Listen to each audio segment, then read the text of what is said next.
তো এই বছর প্রথমবার গিয়েছিলাম বারাসাতের কালী পুজো দেখতে। আগে কখনো যাওয়া হয়নি, তাই একটু দোনমনোর মধ্যে ছিলাম যে যাব কিনা বা যেতে পারবো কিনা। যাই হোক, মনে বেশ খানিকটা সাহস জুগিয়ে চলে গেলাম বারাসাত লোকালে চেপে বারাসাত স্টেশনে। আর সেখান থেকেই শুরু হলো কালী পুজোর পরিক্রমা। বেশ অনেক সুন্দর সুন্দর প্যান্ডেল কিন্তু এখানে রয়েছে, আর তেমনি অপূর্ব কিন্তু মাতৃ প্রতিমা।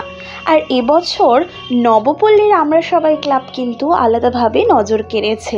তারকার আদলে এখানে প্যান্ডেল তৈরি করে তাতে পূজিত হয়েছেন কৃষ্ণকালী মূর্তি। অপূর্ব সুন্দর এক মূর্তি। আমার তো এই প্যান্ডেলটা ভীষণ ভালো লেগেছে। আর সত্যি কথা বলতে আমি দেখলাম যে এই প্যান্ডেলে কিন্তু ভীষণ ভিড় হচ্ছে। দিনের বেলাতেও বেশ লোকের সমাগম ছিল। তো এক এক করে বাকি প্যান্ডেলগুলোও আমি আস্তে আস্তে দেখে ফেলেছি।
বারাসাত স্টেশন থেকে চাপাডালি পর্যন্ত বেশ অনেক ঠাকুর আমি দেখে ফেলেছি।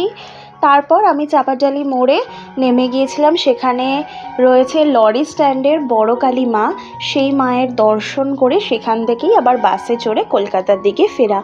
তো এভাবেই আমার বারাসাতের কালী পুজো পরিক্রমা শেষ হলো।